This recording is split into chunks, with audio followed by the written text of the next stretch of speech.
announcement for you right now, but it was a very constructive meeting. I think we left it feeling as there's some areas we're going to be able to work together on. And obviously, as we work through those, and we do that in conjunction with the Chinese side, we'll make public announcements. The last interaction of our trade representatives was quite positive, and we can build on that and other areas of potential cooperation. What are the odds for a meeting or the outlook for a meeting? We know President Trump has expressed interest in a meeting with President Xi this year, and President Xi has reciprocated with an invitation to China for the President and First Lady. What's the outlook, or what are the odds of a meeting happening this year after your initial? The odds are high. I think both sides want to see it happen. Obviously, we have to build the right atmosphere and the right deliverables so that a visit isn't just a visit, but it actually has some takeaways from it that are concrete. But there's a strong desire on both sides to do it. The President wants to do it. The Chinese side wants to see it happen. President Xi said that publicly. So I think the odds are high. I don't have a date for you, but I think it's coming. It'll happen. Mr. Secretary, what do you say to those who make the argument that the U.S. tariffs or the threat of those tariffs in the region actually creates an opening for China to be seen as the stable economic partner here? I don't agree with that assessment. I mean, look, at the end of the day, the United States has built these tremendous trade imbalances over the last 30 or 40 years. It's unfair to American and American workers, and American, in addition to threaten our industrial capacity. Trade needed to be revisited. The President campaigned on that, and that's what he's doing, and he's resetting it on a global scale. At the end of the day, look, I think countries are going to trade with multiple countries. We don't view this as an opening for anyone. We don't view it that way. We view it as an opportunity to reset global trade in a way that's fair for Americans after 2 or 3 decades of unfairness. If you look at some of these trade deficits, they're massive. They're massive. That has to be addressed. And that's not sustainable at the current direction it had gone. This should have been done a long time ago. President Trump's finally done it. And I think countries understand that this was different.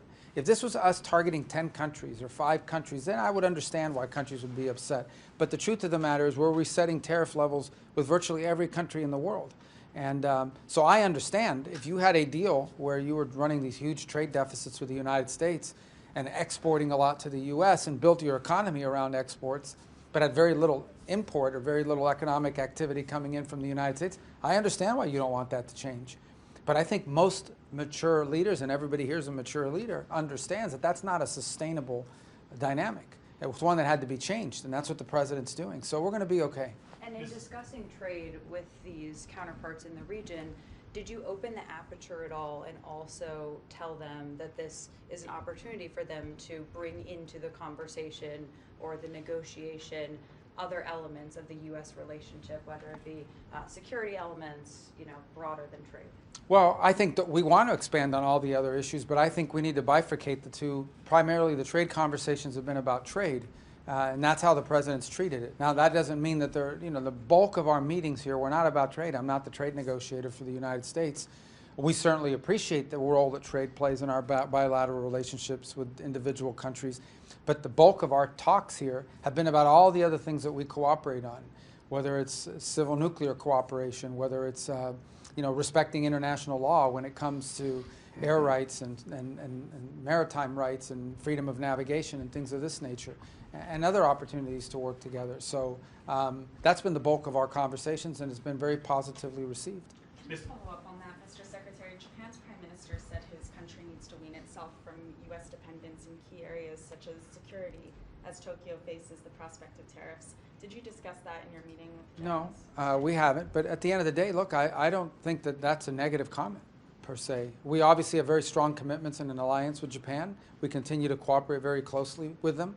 As I speak to you now, there are active exercises going on between the United States and Japan. So our relationship with them will continue to exist. The idea that somehow Japan would be able to develop domestic their own capabilities for mutual self-defense is not only is not something that we find offensive, it's something we'd be supportive of. Obviously within the confines of their constitutional system, but they have some limitations in what they can do. But the idea that Japan's military would become more capable is not something we would be offended by. It's something we would actually be encouraged by. So can you talked about points of possible cooperation with the Chinese, but on the points which were well known of contention, did you get a sense that there was a willingness the Chinese to move, or are they just? Well, I wouldn't characterize. Look, today's meeting with our Chinese counterparts was not a negotiation on any of these matters. It is the first time that I met my counterpart in person, who, by the way, happens to also be the National Security Advisor, so he's not the archivist, though, but I suggested that perhaps he asked for that title, and that way we'd be equal. But That's a lot bigger job than archivists. well, they have 5,000 years of archives, too, so, you know, but I would say that it was very positive a very positive interaction, and constructive is the most important part. At the end of the day, look, no matter what, the United States and China have to have relations. We have to have communication. We have to be able to interact with one another.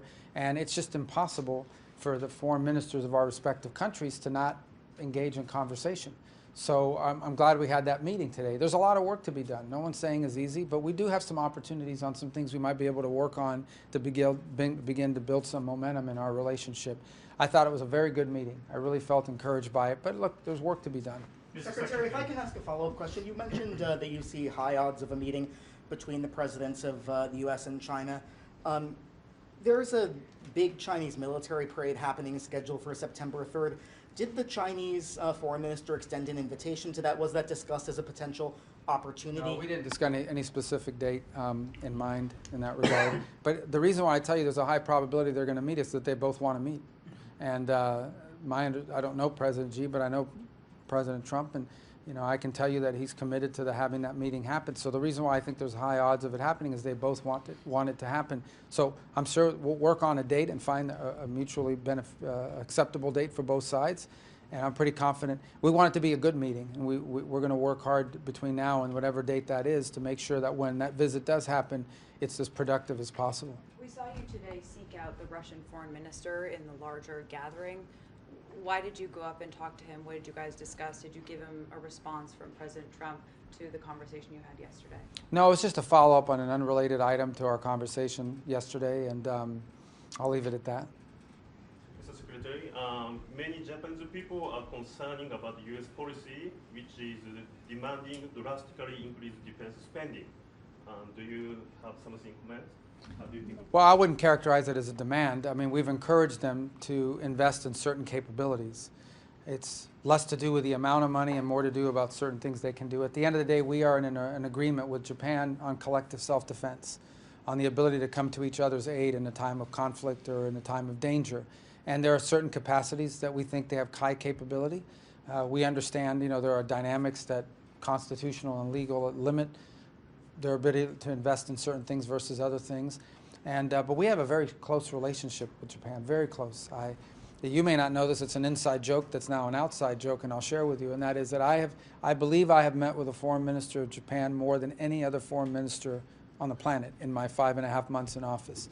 I think we're up to like 9 or 10 meetings we interact. And how we joke with each other is that we see each other more than we see our respective spouses. And so it's a very close relationship, a very historic relationship, and one that's going to continue.